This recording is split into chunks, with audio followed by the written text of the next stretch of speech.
विविधताओं से भरे भारत में कई ऐसे मंदिर हैं जिनके रहस्यों के आगे विज्ञान और सारे तर्क फेल हैं। इन मंदिरों में अलग अलग भगवानों की अनेक मूर्तियां विराजमान हैं। पुरी स्थित जगन्नाथ मंदिर में भी ऐसे ही हैरान करने वाले कई रहस्य हैं। जगन्नाथपुरी के मंदिर के रहस्य में सबसे बड़ा आश्चर्यचकित करने वाला रहस्य है ब्रह्म पदार्थ का रहस्य। पुरी स्थित जगन्नाथ मंदिर में विराजमान भगवान जगन्नाथ की काष्ठ की मूर्ति में आज भी धड़कता है भगवान श्री कृष्ण का दिल, और यही इस मंदिर का सबसे बड़ा रहस्य है।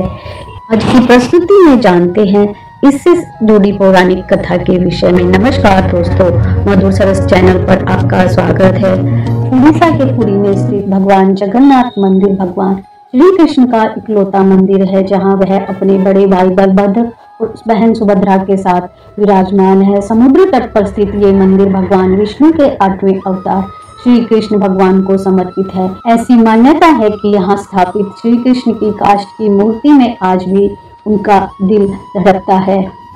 शायद आपको इस बात पर विश्वास ना हो, लेकिन आज भी कई ऐसी रीति नीति इस मंदिर में निभाई जाती है जो इसका जीता जागता प्रमाण है। इसके साथ ही पुराणों में भी इसका जिक्र किया गया है, और यह आश्चर्यचकित करने वाला रहस्य है ब्रह्म पदार्थ का रहस्य।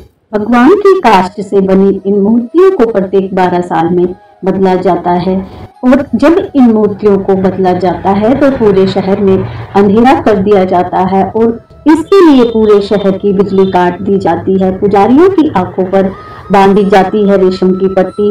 मंदिर में भी अंधेरा कर दिया जाता है। मंदिर की सुरक्षा को हर तरफ से मौजूद कर दिया जाता है। इसके बाद गुप्त अनुष्ठान नवक्लेवर होता है, और चयनित पुजारियों की आंखों पर पट्टी बांधकर हाथों पर दस्ताने पहना दिए जाते हैं। मंदिर में भेजा जाता है। इन मूर्तियों में से एक प्रकार का ब्रह्म पदार्थ निकाला जाता है जिसे आज तक किसी ने नहीं देखा, और इसी ध्यान से नई मूर्तियों में स्थापित किया जाता है। जाने इससे जुड़ी पौराणिक कथा। द्वापर युग में भगवान विष्णु ने श्री कृष्ण का अवतार लिया, जिसे उनका मानव रूप कहा जाता है। मानव रूप में जन्म लेने वाले प्रत्येक मनुष्य की मृत्यु निश्चित है। इसी प्रकार भगवान कृष्ण की मानव रूपी मृत्यु अपरिहार्य थी। महाभारत के युद्ध के 36 वर्ष बाद भगवान श्री कृष्ण ने अपना शरीर त्याग दिया था। पौराणिक कथाओं के अनुसार एक बार भगवान कृष्ण वन में लेटे हुए पीपल के पेड़ के नीचे विश्राम कर रहे थे। तभी एक बहेलिये ने गलती से उन्हें हिरण समझकर तीर से वार कर दिया। इसके बाद भगवान श्री कृष्ण ने नदी किनारे अपना मानव शरीर त्याग कर दिया और वैकुंठ या गोलोक धाम चले गए। जब पांडवों को यह खबर मिली तो वे द्वारका पहुंचे।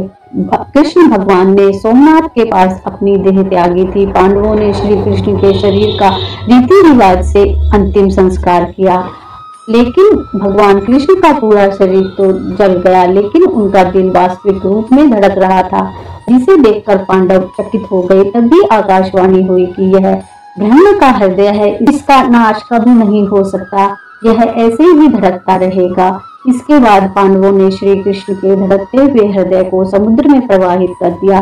समुद्र में पहुंचने के बाद भगवान श्री कृष्ण के हृदय ने लकड़ी के एक लट्ठे का रूप ले लिया, और फिर तैरते तैरते उड़ीसा के समुद्र तट पर पहुंच गया।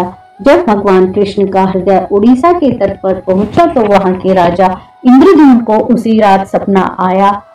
भगवान श्री कृष्ण ने स्वप्न में राजा को दर्शन दिए। कृष्ण ने सपने में उनसे कहा कि वह समुद्र पर एक लकड़ी के लट्ठे के रूप में मौजूद है, उससे मूर्ति का निर्माण करवाओ। सुबह उठकर राजा समुद्र पर पहुंचे। वहां उन्हें लकड़ी का लट्ठा दिख गया। राजा इंद्रद्युम्न ने लट्ठे को लिया और फिर विश्वकर्मा की मदद से भगवान जगन्नाथ, बलभद्र और सुभद्रा की मूर्तियां तैयार की गई और फिर पुरी के मंदिर में स्थापित करवाई। कहा जाता है कि पुरी स्थित भगवान जगन्नाथ की मूर्ति में भगवान श्री कृष्ण का हृदय धड़क रहा है। हर 12 साल में भगवान जगन्नाथ की मूर्ति का आवरण बदला जाता है, लेकिन ब्रह्म पदार्थ वैसा का वैसा रहता है।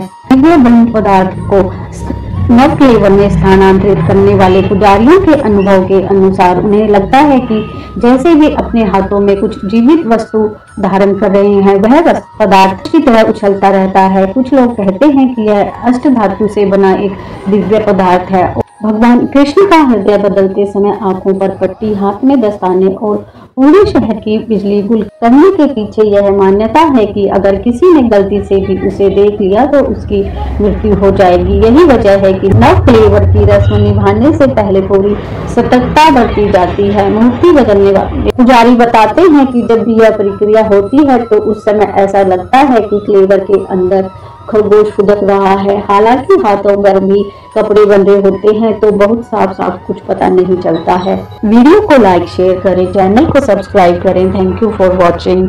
जय जगन्नाथ।